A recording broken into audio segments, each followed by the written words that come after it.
always need a crisis, and there's no better crisis for a power-hungry bureaucrat than war. Now, over the last 2 years, we've seen the language of war specifically used against COVID, and many feel that the power grab by politicians and governments as a result of treating COVID like a war has gone too far. However, there are signs that all around the world, this power grab is coming to an end, which begs the question, what's next? And unfortunately, it looks like world leaders are looking for the next crisis to replace it. A crisis that, unlike the last one, would be an actual war. War with Russia. Ready? Let's dive in.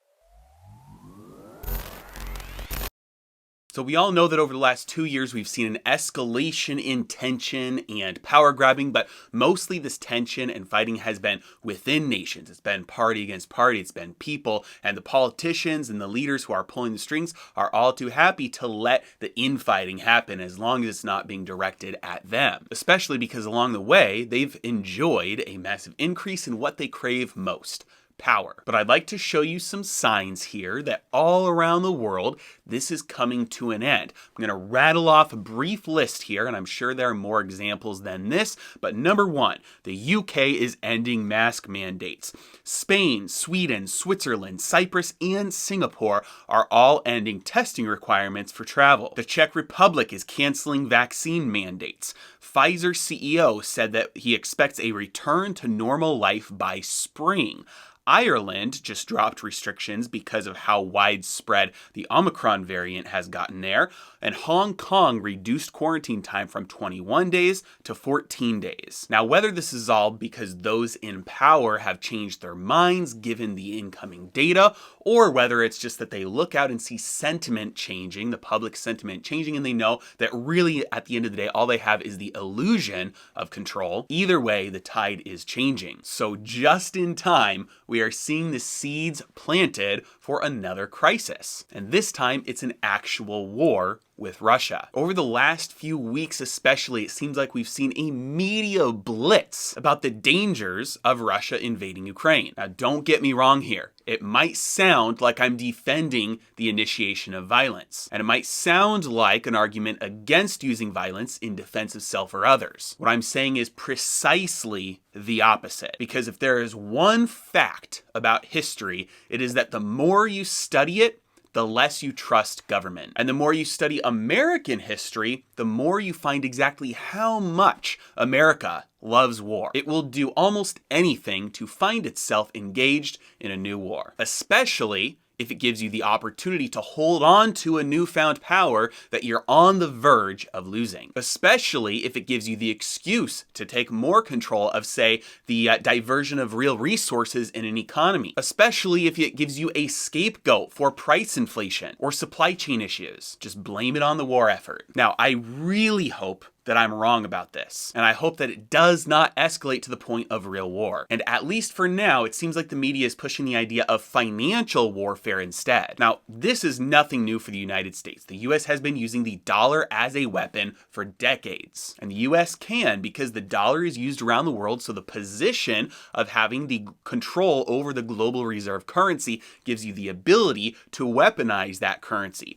Ultimately, that will lose you the position because more and more countries will not want to use the dollar anymore, knowing that at any day they could be subject to that dollar being used against them as a weapon. But as for now, it still can't. Now, many times this looks like sanctions on individuals or corporations, sometimes even countries, and it goes all the way up to completely locking out a country from using the SWIFT system. And that is basically not allowing them to use the dollar. And since most international trade is done in dollars, that will essentially lock a nation out of being able to do international trade.